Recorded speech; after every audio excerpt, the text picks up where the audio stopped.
India Walton, the former Democratic nominee for mayor of Buffalo, New York, is due to join the New York Working Families Party, one of the state's most influential progressive groups, as a senior advisor for special projects.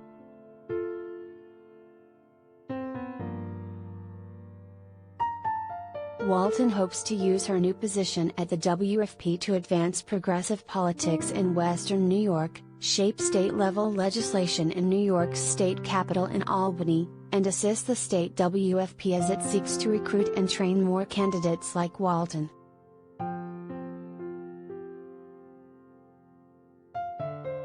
I would describe it as a perfect platform to continue the work that was started during the campaign, Walton said.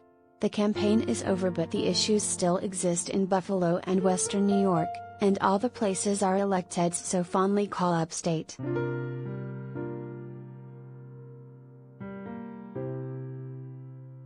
With help from the WFP, Walton defeated the incumbent, Mayor Byron Brown, in the Democratic primary in June.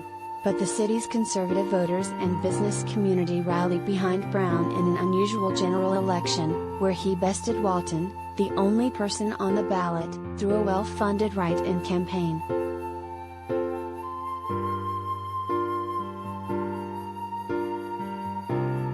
Walton nonetheless inspired an army of volunteers in Buffalo, and a wave of enthusiasm across the state that she now hopes to translate into tangible policy gains for ordinary people.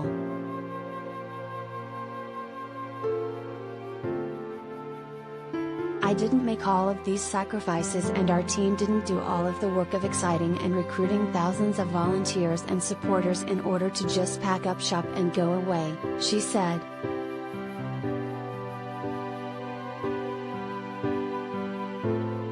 Walton is poised to help rally support for progressive policies in New York's state legislature, where Democrats are set to retain supermajorities in both legislative chambers.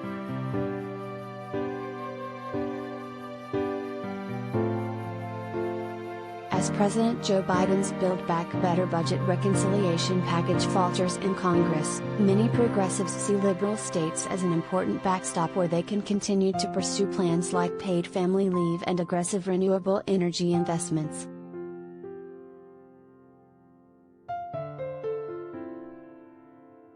New York must rise to the occasion, especially right at this moment when it's incredibly challenging to pass big legislation at the federal level, said Xochitl Nemeka, New York State Director of the Working Families Party.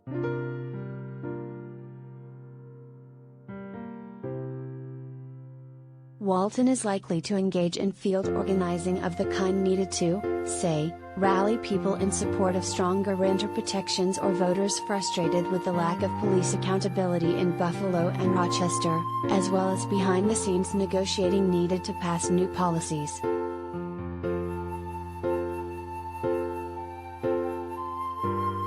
But perhaps more than any one tactical role, the WFP envisions Walton, a registered nurse-turned-community housing activist, joining a small group of progressive lawmakers and activists capable of shaping the left's messaging in the news media.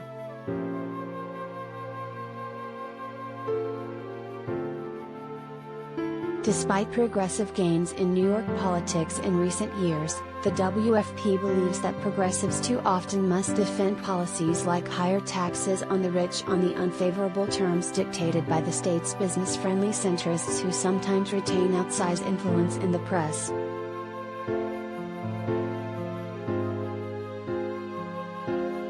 India is one of the sharpest communicators that I've seen, Nemeka said. She's able to speak to policy nuance and the anger, the hurt and the real lived experience of people on the ground.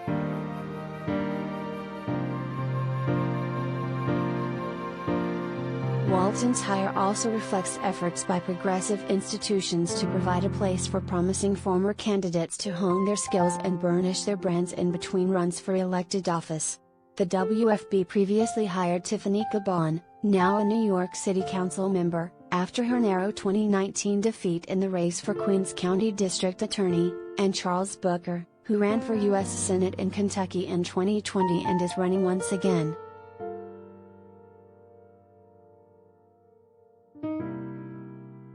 We ensure that our candidates have the infrastructure they need to succeed and advance on the electoral field and then to continue to build the movement of voters who have rallied behind their vision," an amicus said.